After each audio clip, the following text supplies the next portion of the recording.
Please sit down. Sir मेरे बैठने का तरीका थोड़ा कैजुअल हो सकता है। एंट्री तो अच्छी है, लेकिन बैठने का तरीका थोड़ा कैजुअल। यही तो सुनना था मुझे आपसे, इसी चीज का तो फैन हूं मैं। आप मुझे मेरे बारे में ये कह रहे हैं कि मुझसे सुकून मिलेगा, so thank you for saying it. हाँ, आपकी एक हिडन साइड अब लोगों को दिखेगी। You still single? Yes sir. Here in fab propose to this water glass.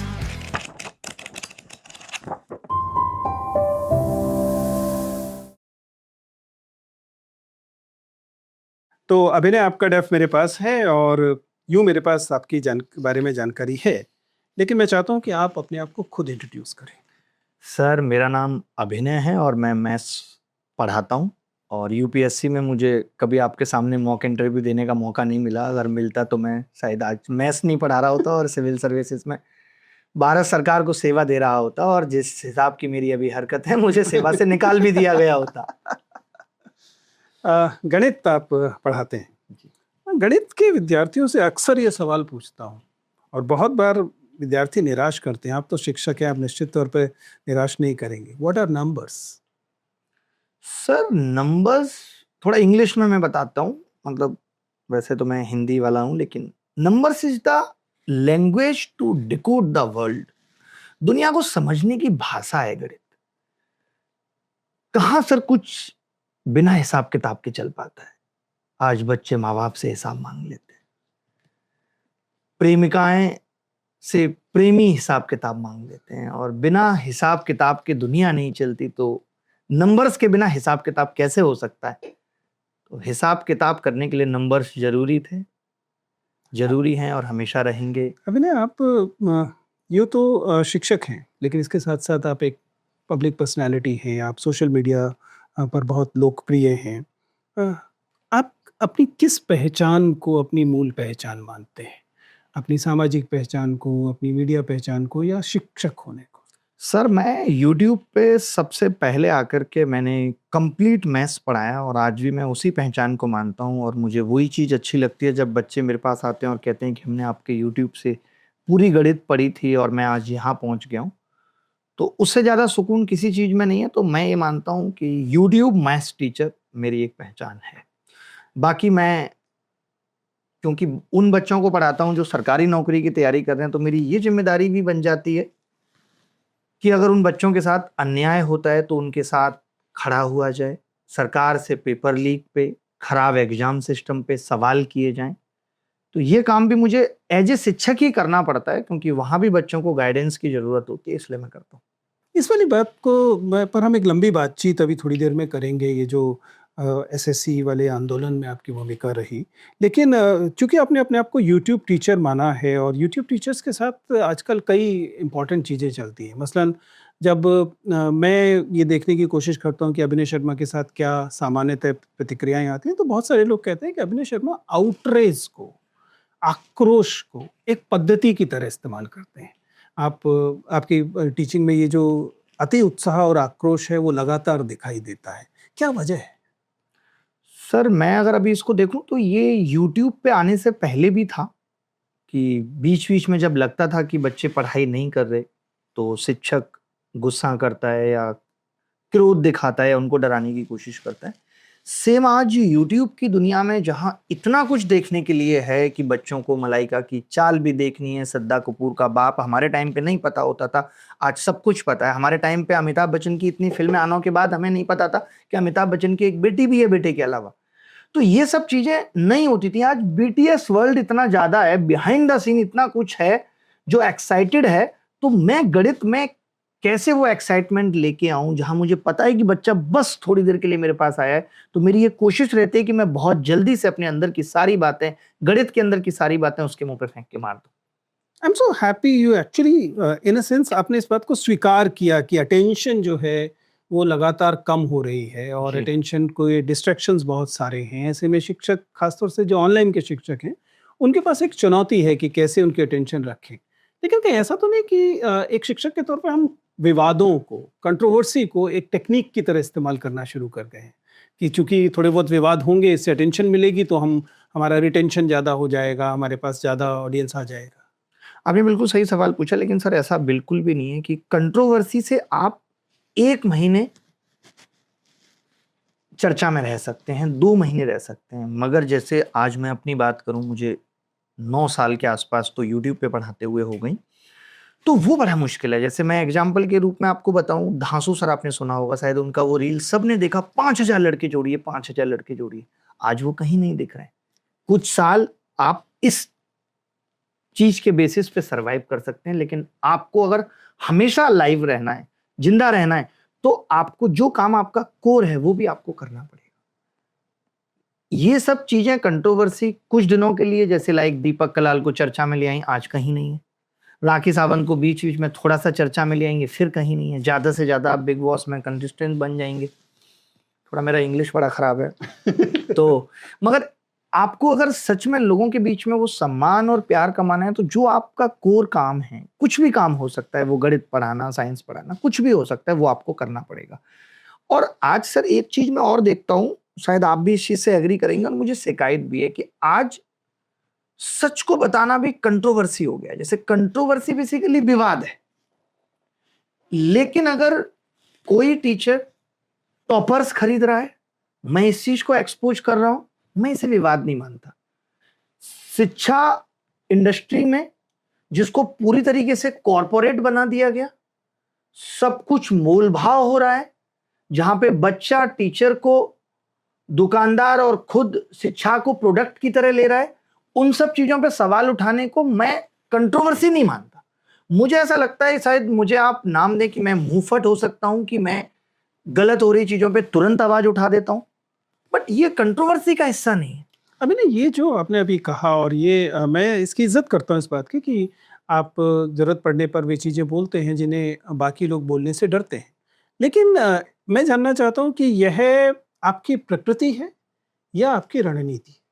Sir मेरी रणनीति कुछ भी नहीं है, लेकिन बाहर से मैं ये मानता हूं कि शायद मैं भी उस तरफ से देखूंगा तो ये जरूर लगेगी कि रणनीति है, बट सच मायने में मैं जितना यूट्यूब पे हूं, सेम अंदर वैसा है, बाहर वैसा है, सब कुछ। और इतने साल हो गए ये चीज करते हुए, पढ़ाते हुए 2011-12 से आज इतने साल हो गए, तो शायद ऐसा कुछ होता तो शायद बाहर आ जाता है। आप देखिए राघव का भी कितनी जल्दी बीजेपी के प्रति प्रेम बाहर आ गया। तो ये प्रकृति है, नेचर है ऐसा कि मुंह पे तुरंत बोल देना, और ये शायद हमें हमारी माँ से मिला है। उनका भी ऐसे ही है कि कोई पिताजी का दोस्त आकर के हीरो बने और बड़ी बड़ी बात करें, तो वो साफ कह दिया करती थी जब हम छोटे थे। मुझे कहानी याद आ रही है कि बेटा थोड़ा अपनी वाइफ का भी ख्याल करो, हमेशा रोती रहती है, तुम हीरो बनते हो। तो शायद ये वहां से आया है कि ये प्रकृति है। नहीं तो अपने लिए सर कौन रास्ते बंद करता है? ये सब करके आपके लिए रास्ते भी बंद होते हैं। आप कहीं पे बोल रहे हैं अपने लिए नहीं, लेकिन कल को कोई दोस्त कह दे कि यार मेरी यहाँ सिफारिश लगा दो, तो आप नहीं लगा पाते।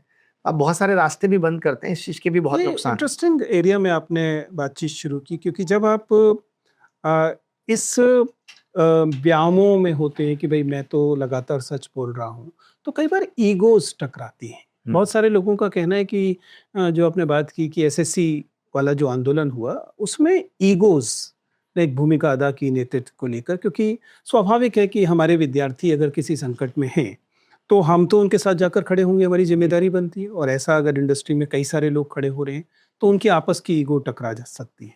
उस समय लोगों ने लगातार बात की कि आदित्य रंजन सर जो हैं और आप जो हैं, उनकी ईगो का इशू आ गया था। मौका है, जरा बताइए कि क्या वास्तव में ये ईगो का मामला था? मतलब आपने पहले ही इसका आंसर दे दिया था कि जब यही चीजें आपकी रणनीति का हिस्सा हैं, तो फिर ये बच्चों का देह या उनका भला करने वाली सोच नहीं हो सकती।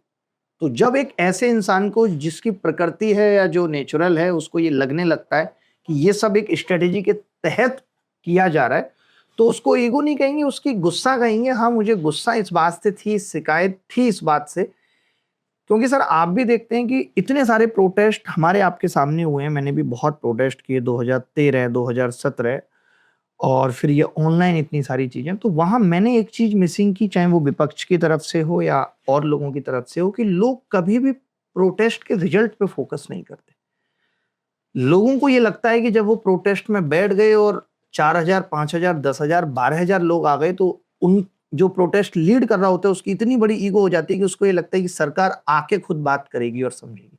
मैं उस चीज में बिलीव नहीं करता। मेरा मानना यह है, आज के दौर में तो स्पेशली, जैसे सर अन्ना आंदोलन कितना बड़ा आंदोलन था, लेकिन हम उससे कुछ हासिल नहीं कर पाए सिवाय आम आदमी पार्टी के, जो कि आज टूटती हुई नजर आ रही है।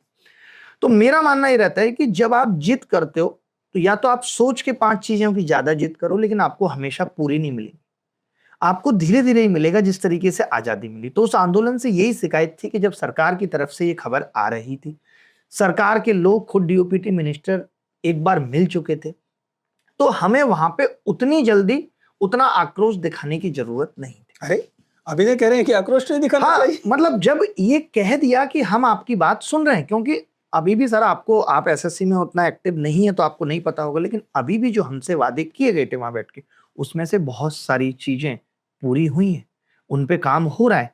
तो ये है कि जब हम आंदोलन करते हैं सरकार पूछती है, क्योंकि सरकार को जब ये लग जाता है ना कि आप खामखा आंदोलन करके अपनी जिद पे अड़े हुए हैं, तो वो ये कहती है कि ठीक है, सरकार का ईगो हमसे बड़ा है, वो कहते ठीक है जो करना है जाओ कर लो, और कौन जीत पाए। तो हमें तो काम निकलवाना था, क्योंकि मुझे ऐसा लगता है जहां पे हम, क्योंकि वहां पे तो 7-8 हजार बच्चा आया, लेकिन पीछे जो कई लाख बच्चा, कई मिलियन बच्चा इस इंतजार में है कि इस आंदोलन का कुछ रिजल्ट निकलेगा, और वहां उनके सामने खाली हाथ जाना कितना गलत है। और आप क्या दिखा दोगे, आप रो के दिखा देगा एक टीचर कि हमने आपके लिए कोशिश की लेकिन हम कुछ नहीं कर पाए, उससे क्या हो जाएगा। तो मेरा मानना था कि अगर कुछ निष्कर्ष निकलने की राह दिख रही है तो उस पर चलते हैं ना। ऐसा क्यों करें कि विपक्ष की तरह ये सोच लें कि निष्कर्ष नहीं निकलेगा तो फिर बाद में सरकार को कहेंगे कि देखिए सरकार ने तो सुनी नहीं बात। तो मेरा वहां ये मानना था इस पूरी उसमें चूंकि मैं तो एक मीडिया का विद्यार्थी और शिक्षक भी हूँ, उस लिहाज से ये जानना चाहता हूँ अभिनय कि कहीं ऐसा तो नहीं कि प्रोटेस्ट भी एक मीडिया प्रोडक्ट हो जाता है, जहाँ पर आपको अटेंशन मिल रही होती है, आपके वीडियोस वायरल हो रहे होते हैं, आपको गिरफ्तार किया गया, लाठीचार्ज किया गया, और इस बात पर आपको लाइक्स मिल रहे होते हैं या लोग आपके प्रति सहानुभूति व्यक्त कर रहे होते हैं। तो ऐसे में जो मुख्य उद्देश्य है वह तो शायद कहीं पार्श्व में चला जाता है, और ये वायरलिटी जो है वो अपने आप में कंज्यूम करने वाला प्रोडक्ट बन जाती है। बिल्कुल सही कह रहे हैं सर। हमने आप लोगों से पता है एक चीज सीखी है, इमोशनल इंटेलिजेंस होना बहुत जरूरी है। और विकास सर भी बहुत सारी वीडियोज में, और आज वीडियो आ गए, बहुत साल पहले से जब पढ़ाते हैं यूपीएससी में, कोई भी शिक्षक इमोशनल इंटेलिजेंस की बहुत बात करता है। वो जब आप यूपीएससी की तैयारी में जाएंगे तो आपको सिखाया जाता है कि आपके अंदर भावनात्मक बुद्धिमत्ता होनी चाहिए, कि आपका दोस्त अगर आपके पास आके झगड़ रहा है तो आप अगर उस वक्त आप भी उल्टा बोलेंगे तो शायद हो सकता है दोस्ती खत्म हो जाए। और यही चीज पति पत्नी में भी चलती है, वो लोग ज्यादा सफल है। हमें पता है कि इस वक्त पत्नी का मूड गर्म है तो उस वक्त नहीं बोलना है, या अपनी बात बाद में कह लेंगे। तो मैंने ये चीज सीखी है, लोग क्या करते हैं प्रोटेस्ट में, आपके पीछे 7,000 लोग खड़े हैं तो पुलिस से भी सीधे मुंह बात करना पसंद नहीं करते। आप देखिए, मेरा खुद एक वीडियो बहुत वायरल हुआ जिसने पुलिस ने मेरे को ही मर्द और मर्दानगी की बात पे ज्ञान दे दिया। मैं भी वहां चाहता तो बहुत गुस्सा कर सकता था, कितनी बड़ी बात हो जाती। मैं बहुत गुस्सा करता और 2-4-5 पुलिस वाले आते, 2 इधर से हाथ पकड़ते, 2 उधर से पैर पकड़ते, ले जाते। अच्छा विजुअल स्पेक्टेकल बनता, वो बहुत अच्छा बनता। क्योंकि मैं खुद देख रहा हूँ 2013 वाला आंदोलन, सीसेट आंदोलन में शायद आप भी थे, हम लोग भी थे। आप बताइए, उस वक्त ये भूख नहीं थी क्योंकि उस वक्त रील का दौर नहीं था। आप कोविड से पहले के या सोशल मीडिया के पहले के जितने भी आंदोलन देखेंगे, उसमें आप बहुत ही रेयर पाएंगे कि पुलिस ने इस तरीके की चीजें की हों। आज ये देखा जाता है सर, जितने भी आंदोलन हो रहे हैं कि टीचर्स आए एंट्री हुई, या फिर अपोजिशन आया एंट्री हुई, फालतू के नारे लगे, पुलिस को उकसाया, पुलिस ने लाठीचार्ज किया, आपको पकड़ के लेके बस न्यूज बन गई, लेकिन निष्कर्ष कुछ नहीं निकला। आप बीपीएससी आंदोलन देख लीजिए। तो क्या आंदोलन सिर्फ आंदोलन करता है, या जो आंदोलन को लीड कर रहे हैं उनकी इमेज को बढ़ाने के लिए हो रहे हैं? नहीं भाई, जो जनता आपके भरोसे आई है उसके मुद्दे पे बात करने के लिए हो रहे हैं। तो मुझे लगता है कि जो आंदोलन को लीड कर रहा है उसके अंदर इतनी समझ होनी चाहिए कि अगर आप देश में आंदोलन कर रहे हैं तो आपको पुलिस से कोई शिकायत नहीं है, कोई नाराजगी नहीं है। अगर पुलिस किसी 1 मिनट के लिए कहती है कि 10 मिनट के लिए चुप हो जाइए, 15 मिनट के लिए व्यवस्था बना लीजिए, तो इसमें कुछ गलत नहीं है। तो हमारे साथ ये दिक्कत कभी नहीं आई। हमारा कोई वीडियो नहीं है कि साहब इनको पकड़ के ले जाया गया, इनको गलत तरीके से मारा गया, पीटा गया। क्योंकि सर, आप अगर किसी देश में रह रहे हैं, किसी सिस्टम में रह रहे हैं, तो आपको वो जो भी काम आप कर रहे हैं वो उस सिस्टम के तहत करना पड़ेगा। आप अगर ये सोचते हैं कि 7-8 हजार लोग आपके साथ आके आप हीरो बन गए, क्योंकि हमें कोई पॉलिटिशियन नहीं बनना है कि हमें ये डिस्क्लेमर क्यों है? अभिनय को पॉलिटिशियन क्यों नहीं बनना है? पॉलिटिशियन ऐसी बुरी चीज भी नहीं। आंदोलन से नहीं बनना है सर। अगर किसी पार्टी की विचारधारा समझ में आएगी तो उस वक्त देखा जाएगा, बट ऐसा नहीं कि आंदोलन इसलिए किया जा रहा है कि मेरे को यहां से राजनेता बन के निकलना है, वो पर्पस नहीं है। लेकिन ऐसा तो नहीं हुआ कि there was a fight against the system, और फाइट अगेंस्ट द सिस्टम बजाय फाइट अगेंस्ट द सिस्टम रहने के फाइट अमंग्स द टीचर बन गई। जी, वो होता है सर, लेकिन जब ये पता लग ही गया था कि अब तक जितना हुआ है वही होना है, आगे कुछ नहीं होना, तो टीचर्स को भी ये समझाना जरूरी है ताकि आगे आने वाले टीचर्स कम से कम ये ना करें कि इस तरीके से अपने फायदे के लिए आंदोलन ना करें। क्योंकि सर लोगों को लगता जरूर है कि यहां से ढील कटती है, बट सच्चाई ये है कि नाक ज्यादा कटती है। आप लोगों के बीच में भी यही आया होगा कि देखिए शिक्षक किस तरीके से कर रहे हैं, कोई मैं आलू यही पूरी जानने की बांट रहा है। कोशिश कर रहा हूँ कि जो लोग आपकी आलोचना करते हैं, मान लीजिए आप तक पहुंचती होंगी कुछ आलोचनाएं, जी, वो किस बात से ज्यादा क्षुब्ध होते हैं? वो आपकी शैली से, टोन से ज्यादा क्षुब्ध होते हैं, आपकी सफलता से ज्यादा क्षुब्ध होते हैं, या आपकी फॉलोअरशिप ज्यादा है इस बात से ज्यादा क्षुब्ध होते हैं? किस चीज से उनको इतना ज्यादा आपसे आपत्ति होती है? ये बड़ा गंभीर सवाल आपने पूछा कि लोगों को हमारी किस बात से आपत्ति है। वही शायद मुझे लगता है कि इसी बात से ज्यादा आपत्ति है कि लोगों का सीधे सीधे ये कहना होता है कि हम भी कुछ कर रहे हैं। जैसे मैंने बोला कि आप ये गलत कर रहे हैं, ये नहीं करना चाहिए, टॉपर्स नहीं खरीदने चाहिए, तो लोग ये कहते हैं कि आपको किसने रोका है, आप खरीद लीजिए। तो लोगों को यही चीज से आपत्ति है कि आप अलग हटके क्यों हैं, जो काम हम कर रहे हैं आप भी करिए। आपको हमारी आपत्ति है कि हम आंदोलन में रील बना रहे हैं, आप भी बनाइए, आपको किसी ने रोका है। और सच में मेरे पास इसका जवाब नहीं होता कि मैं इस चीज का क्या जवाब दूं। तो इसी बात से आपत्ति है कि आप, जैसे आज सर ये है कि अगर कोई बड़ा आदमी बन गया है तो फिर आप उससे प्रश्न नहीं उठा सकते, क्योंकि हमारे देश में थोड़ा सा बड़ा बनने पे आपको भगवान घोषित कर दिया जाएगा। आपके थोड़े रील वायरल हैं, आप अच्छा पढ़ाते हैं, अरे ये तो भगवान है। किसी ने फीस उठा के, आज आप बहुत सुनते होंगे कि फला कोचिंग ने फीस कम कर दी, इस चीज का बहुत तांडव मचाया जाता है, फीस कम कर दी, जबकि सच्चाई है किसी ने कोई फीस कम नहीं की। सर फीस कम करके थोड़ी ना 50-60 हजार करोड़ की कंपनियां बनती हैं। तो मेरी आपत्ति इस बात से है कि आप अपने आप को ऐसे भगवान पोर्ट्रे मत करिए, आप वो है नहीं। देखिए, ये जो सवाल पूछने वाली बात है, ये चूंकि मेरे दिल के बहुत नज़दीक बात है। हम लोग लगातार तमाम चीज़ों से सवाल पूछने को मनुष्यता की सबसे बड़ी उपलब्धियों में से मानते हैं, और गणित की विशेषता है कि गणित तो क्वेश्चन ही है लगातार। हम लोग तो गणित को हमेशा से, गणित में बल्कि थ्योरी पढ़ना ही नहीं माना जाता था, सवाल करना ही गणित माना जाता था। मुझे बताइए कि सवाल आपके हिसाब से क्यों जरूरी है समाज को एक व्यवस्थित, उन्नत, प्रगतिशील जगह बनाने के लिए?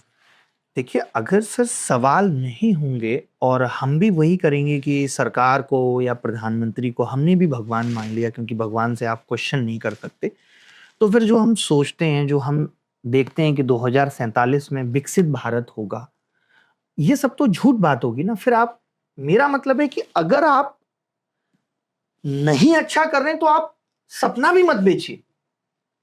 आज जिस तरीके से डॉक्टर बनने का, आईएएस बनने का, सरकारी नौकरी हासिल करने का जिस गति से सपना जो बेचा जा रहा है वो गलत है। हमारे टाइम पे आईआईटी की तैयारी के लिए आपको कोचिंग भी एक टेस्ट लेगी, ये देखेगी कि आप उस लायक हैं भी या नहीं, क्योंकि सबका आईक्यू लेवल एक जैसा नहीं है।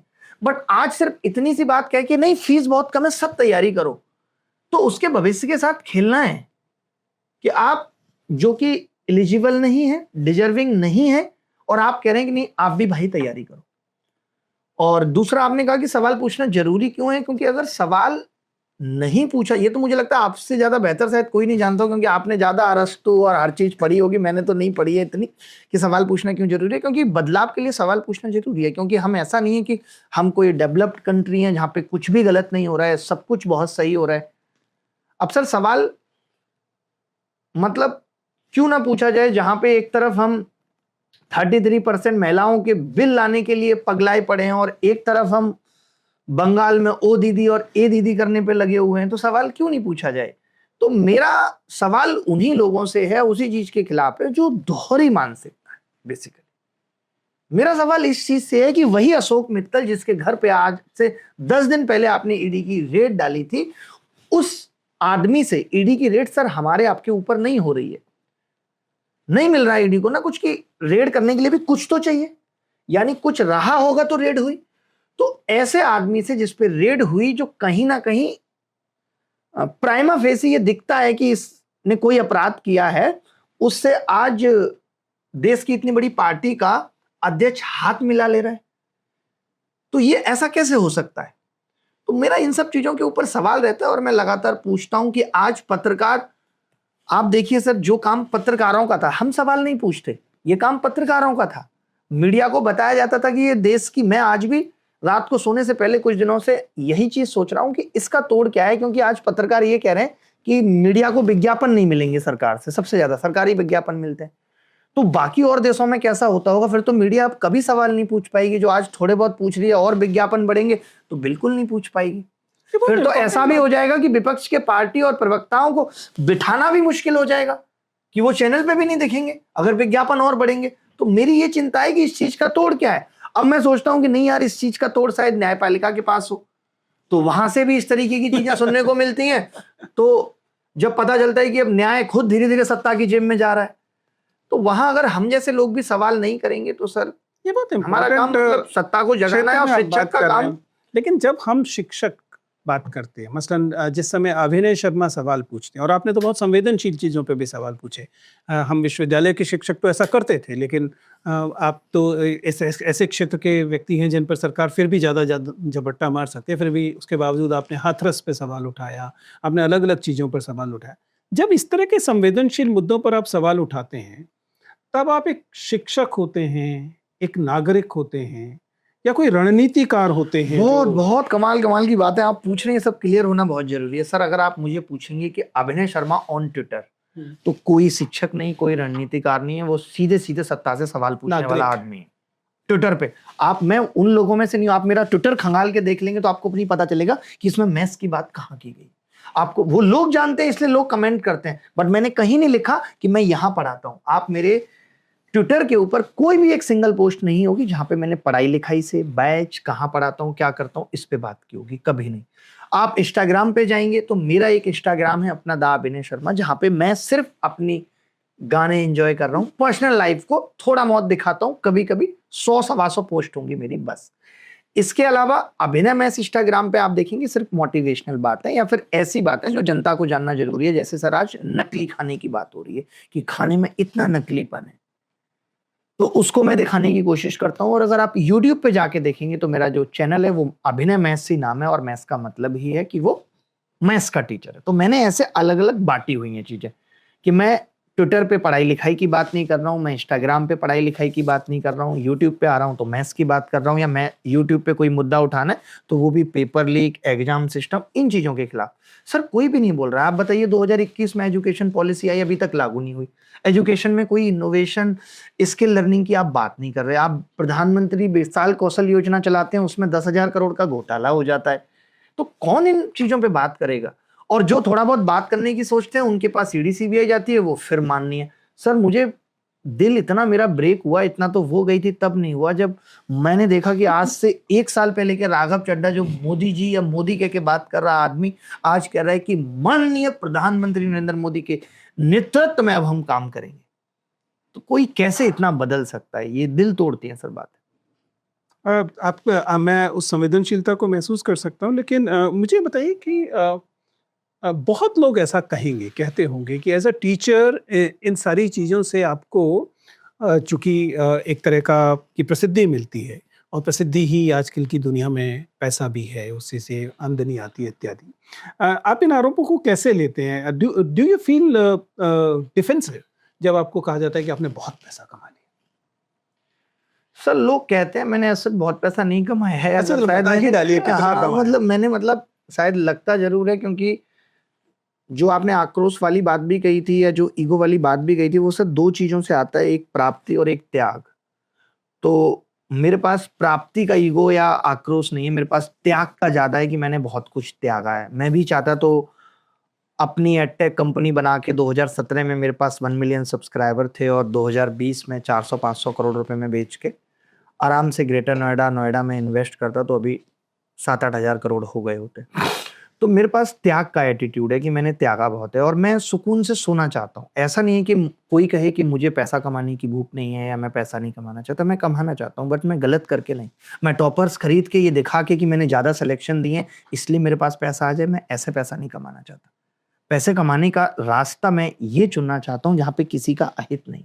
मैं इमोशन बेच के पैसा नहीं कमाना चाहता, मैं गरीबी बेच के पैसा कमाना नहीं चाहता। मैंने कभी नहीं दिखाया। आज आप देखिए सर, इतने बड़े बड़े टीचर्स हैं, आप भाई, फॉर्च्यूनर से ऊपर उनको उतरते हुए नहीं देखेंगे। क्यों भाई? आप जनता के साथ तो धोखा कर रहे हैं।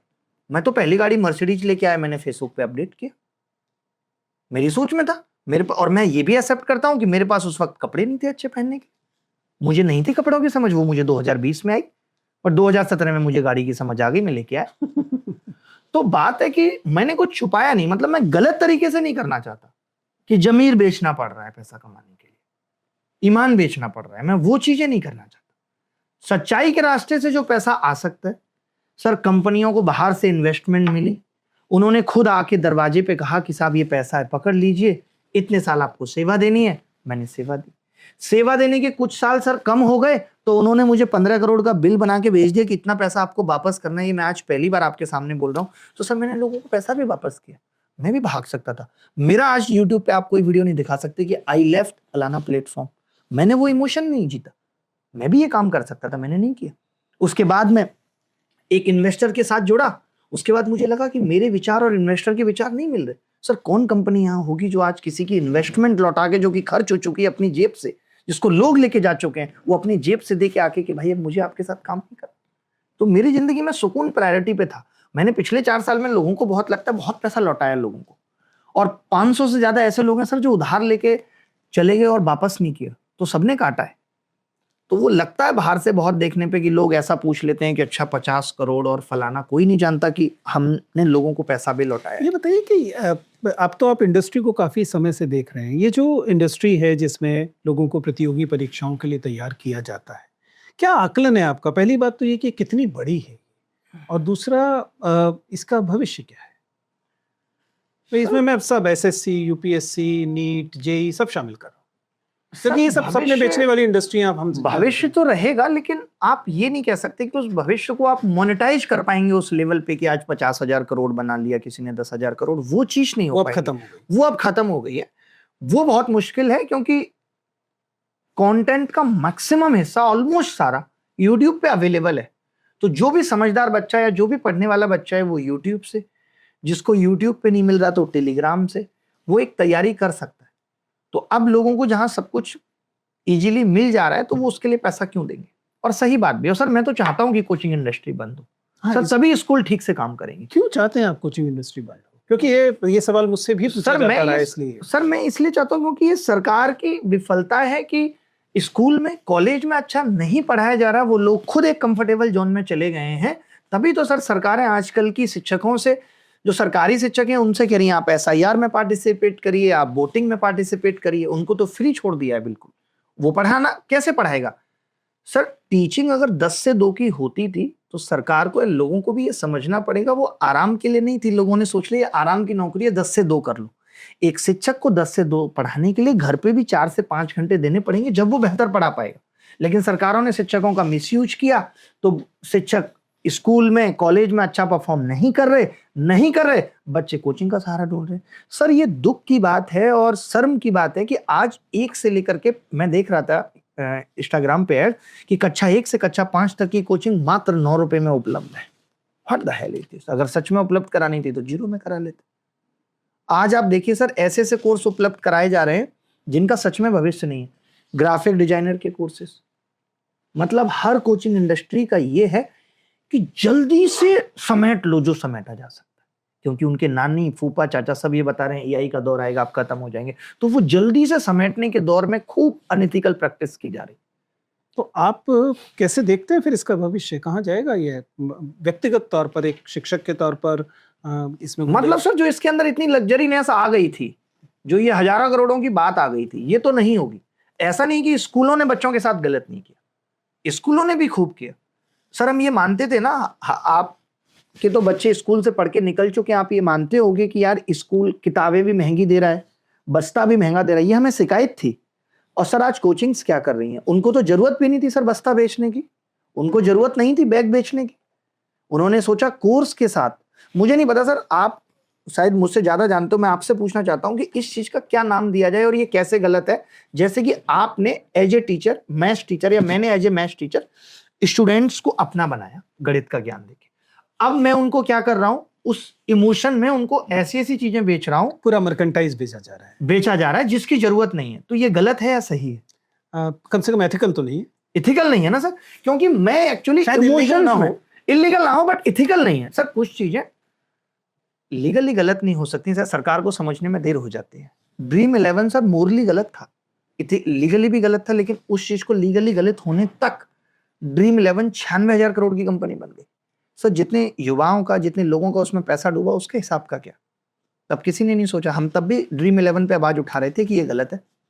आज मैं तो आईपीएल पे भी आवाज उठाता हूं कि भाई आईपीएल क्रिकेट इतना ज्यादा हावी हो गया है, ये गलत है कि कुछ और करने का मौका ही नहीं है। जहां देखो वहां देखो क्रिकेट क्रिकेट क्रिकेट। सर सरकार की जिम्मेदारी है। आज मेरा बच्चा अगर मोबाइल मांग रहा है तो मैं कह देता हूं नहीं तूने 10 मिनट देख लिया, अब नहीं देखेगा।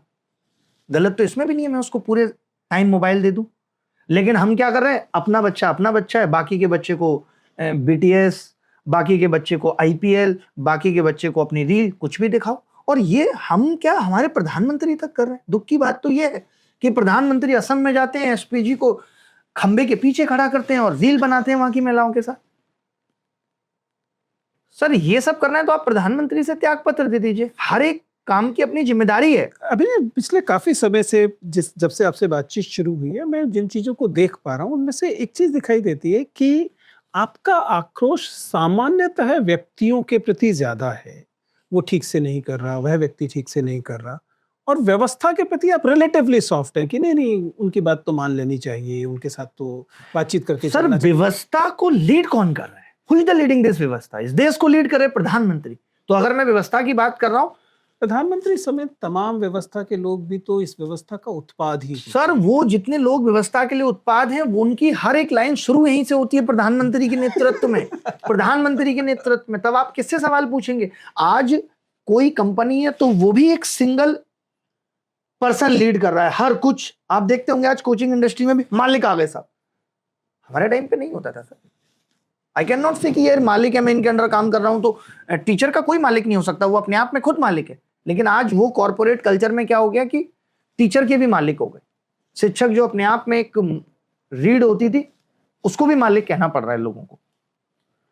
तो मुझे नहीं लगता कि मैं व्यवस्था, मैं कोचिंग इंडस्ट्री से व्यवस्था है उसके खिलाफ हूं। मैं कोचिंग इंडस्ट्री जो गलत कर रही है उसके खिलाफ हूं, एकदम हूं। आप अगर अपनी व्यवस्था, अपनी लाइफ जर्नी को देखते हैं अब तक, जो मैं इस पूरे प्रकरण में देख पा रहा हूँ, उस लाइफ जर्नी में एक आपको प्रसिद्धि भी मिली है, आपके पास एक आर्थिक स्थिरता भी आई है। इसने आपको ज़्यादा सुरक्षित बना दिया है या इसने आपको ज़्यादा रिस्क टेकिंग बना दिया है? आप और ज़्यादा जोखिम लेने के लिए तैयार हो गए हैं या आपको लगता है कि अब रिटायर? नहीं, मैं शायद कम जोखिम लेने के लिए तैयार हूँ। शायद इससे ज्यादा मैं पहले ले लेता था। मेरे पास सर बिल्कुल भी टीम नहीं है। ये आपके पास है तो मैंने सीखा कि थोड़ी बहुत टीम तो बनानी पड़ेगी। तो मेरी शायद रिस्क टेकिंग एबिलिटी लगातार कम हुई है। आपने अभी एनईपी के बारे में बात की थी। हम लोग एनईपी का विरोध करते रहे हैं और आप कह रहे हैं कि एनईपी जो है उसको ठीक से इम्प्लीमेंट नहीं किया जा रहा। कॉम्पिटिटिव एग्जामिनेशन को लेकर या प्रतियोगी परीक्षाओं को लेकर या प्रतियोगिता को लेकर एनईपी के ऐसे कौन सी चीजें हैं जिसको लेकर आप प्रसन्न हैं और आप नहीं, मैं भी सर अगेंस्ट हूँ। मेरा तो बस ये कहना है कि पहले तो जो एजुकेशन पॉलिसी आज के दौर में हर 4 साल में अपडेट होनी चाहिए, वो हो नहीं रही। आप लाते हैं वो ठंडे बस्ते में चली जाती है। एग्जाम सिस्टम में भी आपने सुना होगा कि सीईटी आने वाला है, कॉमन एंट्रेंस टेस्ट। तो ये लाए क्यों जाते हैं जब आपको इंप्लीमेंट नहीं करना? तो मेरा कहना बस इतना है कि सरकार का ध्यान एजुकेशन सिस्टम या एग्जाम सिस्टम की तरफ है ही नहीं। सरकार नहीं चाहती कि अच्छे लोग भर्तियां में आए जो सरकार को सेवा दें। तो मेरी इस बात से शिकायत, मेरा ऐसा नहीं कि एनईपी बहुत अच्छी थी, बट मैं ये कह रहा हूं कि सुधार कहीं से शुरुआत तो हो। यहाँ तो आने के बाद कोई चीज इंप्लीमेंट नहीं हो पा रही। वही किताबें मैंने पढ़ी, वही मेरे पिताजी ने पढ़ी। आपको कुछ तो इंप्लीमेंट करके दिखाना पड़ेगा। जैसे लोग हमसे कहते हैं अरे तुम शिक्षक हो, तुम राजनीति नहीं करो। अब सर शिक्षा मंत्री शिक्षा पे बात नहीं कर रहा तो कोई तो करेगा। यहाँ इतने तमाम अनपढ़ लोग देश चला रहे हैं, शिक्षा नीति बना रहे हैं, और शिक्षक शिक्षा पे बात ना करे। आपने देखा होगा अभी थोड़े दिन पहले शिक्षा मंत्री जी का बड़ी मुश्किल से एक बयान किसी तरीके से निकला। वो भी किस चीज पे निकला कि भाई जीएमटी चेंज होना चाहिए, महादेव टाइम बनना। तो मतलब मुझे मोदी जी से पर्सनल शिकायत नहीं, क्योंकि मुझे भी मोदी जी जैसी लाइफ पसंद है। पर्सनली मैं बहुत एडमायर करता हूं कि जिंदगी को ऐसे जीना चाहिए, but not as a prime minister. बनाते आप अपने पैसे से इथिकली 2-4 हजार करोड़ और फिर जीते ये जिंदगी। जनता के टैक्स के पैसे से मजे काटने आपको हैं। आपने एक डिपार्टमेंट सर बताइए जहां पे आपने सही आदमी को बिठा दिया है। निर्मला सीतारमण कहती है कि रुपया ठीक चल रहा है, और ठीक ही चल रहा है तभी 100 तक पहुंच गया। और रेल मंत्री, आप बताइए, इतने सारे रेल एक्सीडेंट पिछले सालों में हुए, कभी रेल मंत्री ने इस्तीफा का जिक्र तक नहीं किया। तो आज देश कहाँ गया? मतलब आपने किसी भी जगह, नेतृत्व का मतलब क्या होता है, सही नेतृत्व का मतलब क्या है सर? कि आपने जो अपने टीम में लोग भी बिठाए हैं वो ठीक, क्योंकि सब कुछ आप नहीं देख सकते एक कंपनी में अगर आप हैं, लेकिन आपने जिस जिस पोस्ट पे भी लोग बिठाए, फिनांस वाला फिनांस ठीक देख रहा है, आपको शिकायत नहीं आ रही जो और नीचे के लोग हैं। ये तो आपकी जिम्मेदारी बनती है ना, अगर आप देश का नेतृत्व कर रहे हैं तो। बट आपने किन लोगों को बिठाया जो सिर्फ आपका मंत्र जाप करते हैं, जो हर बात में ये कहते हैं कि, मुझे तो ऐसा लगने लगा है कि मैं अगर मोदी जी से पूछूं कि आप हर राज्य में अपनी सरकार क्यों चाहते हैं, तो वो सिर्फ यही कहेंगे ताकि हर राज्य के एयरपोर्ट पे, हर राज्य के पेट्रोल पंप पे मेरी फोटो हो।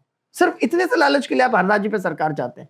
सर, जो सरकार केंद्र में बैठे, केंद्र में बिठाए हुए लोगों से ठीक नेतृत्व नहीं करा पा रही, तो उसको इतना नेतृत्व हाथ में लेने की क्यों पड़ी है? ये भी सोचने की बात है।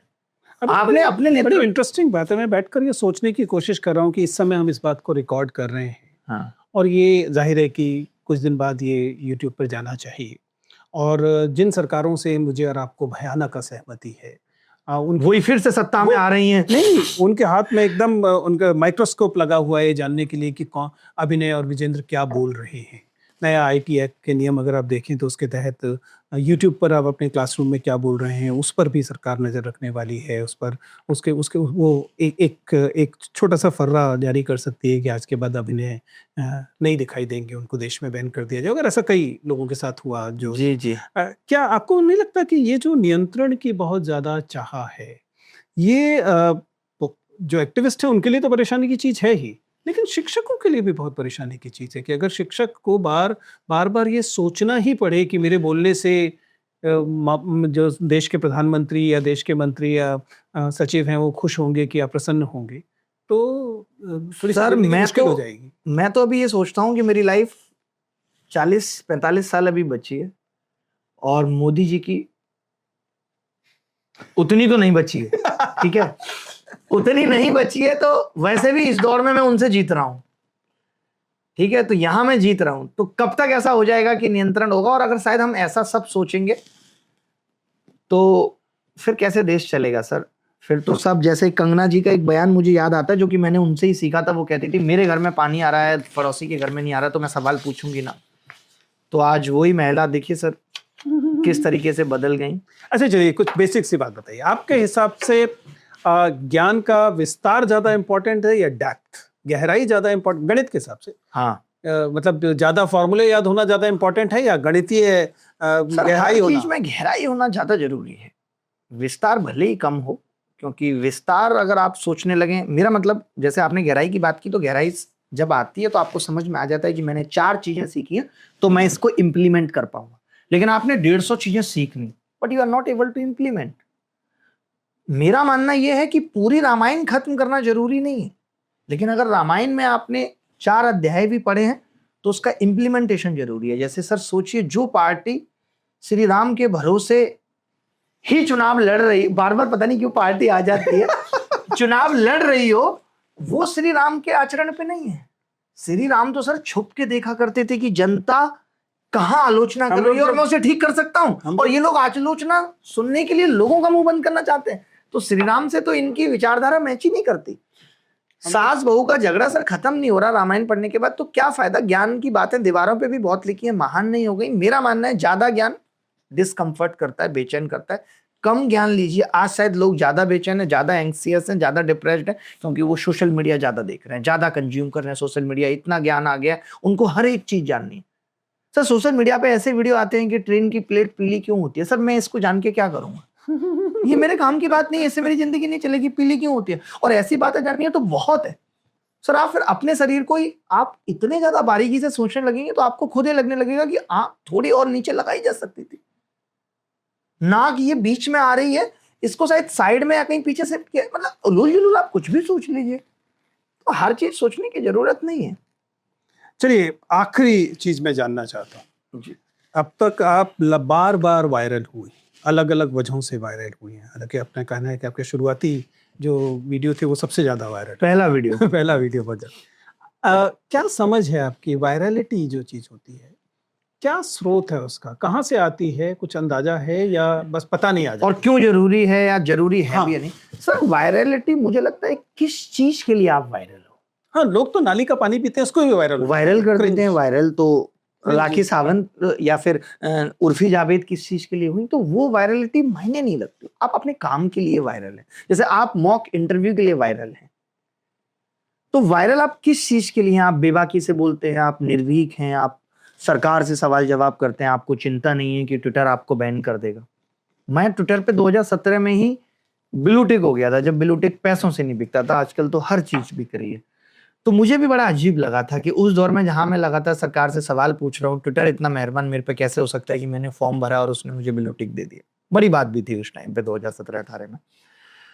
तो वायरलिटी का मतलब वही है कि आप किस चीज के लिए हैं, और हमेशा अगर आपको ये है कि वायरल होना भी है, वायरल होना या सोचना वायरल होने के लिए कोई गलत नहीं है, तो आपको सोचना पड़ेगा कि आपकी बात कितने लोगों को इम्पैक्ट कर रही है। आपको ये सोचना पड़ेगा। अगर आप चाहते हैं कि आपका स्टेटमेंट वायरल हो, तो आपको ये देखना पड़ेगा कि मैंने उन लोगों की बात करी है जिनके दिल टूटे हुए हैं, तो आप वायरल होंगे। तो वायरलिटी का उसमें गलत नहीं है, वायरल होना गलत नहीं है। वायरल आप किस चीज के लिए हो रहे हैं, सही चीज करके हो रहे हैं। बहुत सारे लोगों के कुकिंग के वीडियोज वायरल हैं, इसमें गलत नहीं है, लोग अच्छा खाना सीख रहे हैं। मैं भी कल को वीडियो बनाने जा रहा हूँ कि क्या खाना चाहिए क्या नहीं। अगर ये वीडियो मेरा वायरल होता है, इससे बहुत सारे लोगों की हेल्थ पे फर्क पड़ेगा, तो ये अच्छी बात है वायरल होना। लेकिन अगर आप ये सोचते हैं कि आप नॉर्मल फॉर्मेट में आज कंटेंट बनाएंगे और वायरल हो जाएगा, तो वो दौर तो ये नहीं है सर। सर हम 2017-18 में हेलो हाई किए हर संडे आते थे, वो 9 नंबर 8 नंबर पे ट्रेंड करता था। और आज वो लोग आपका हेलो हाई सुनने के लिए नहीं बैठे, क्योंकि लोगों का पेशेंस भी खत्म हो गया है। लोगों को आज 30 सेकंड में हर बात सुननी। जैसे आज लोग टेस्ट मैच नहीं देखना प्रेफर करते, हमने आपने देखा है टेस्ट मैच, हमने वनडे भी बहुत एंजॉय किया, बट आज हम भी वनडे देखना एंजॉय नहीं करते। हमारे फोन में कितने स्क्रीनशॉट हम सुबह से शाम तक लेते हैं, लेकिन अभी तक देखने का वक्त नहीं है क्या लिया था, बट लगा अच्छा है चलो लेके रख लेते हैं। तो आज हम इतने बिजी हो गए कि हमारे पास वक्त ही नहीं है, हमारा फोन भरे जा रहा है। हम इतनी पिक्चर्स, कहीं भी घूमने जाते हैं पिक्चर्स क्लिक करने पे ध्यान देते हैं, बट उन्हें देखने का वक्त नहीं है। चलिए अभिनय, आपको जाने दें इससे पहले लास्ट सवाल आपसे, अभी कितनी भूख आपको लगता है कि अभिनय में बची है अगले 40 साल के लिए? प्रसिद्धि की हो सकती है, पैसे की हो सकती है, मीनिंग की हो सकती है, पावर की हो सकती है। सर वक्त ही बताएगा, मुझे लगता है, क्योंकि हम कुछ भी सोच के किसी मुकाम पे नहीं पहुंचते। जैसे आज मैंने आपके सामने कहा कि यार मुझे अभी राजनीति में जाने का ऐसा कुछ नहीं है, लेकिन हो सकता है कि वक्त ऐसा आए जब मैं राजनीति में जा रहा हूं। तो मैं ये सब चीजें सोच के हमेशा स्टेटमेंट देता हूं, ताकि ऐसा ना हो फिर कि पहले और अब वाले वीडियो चले।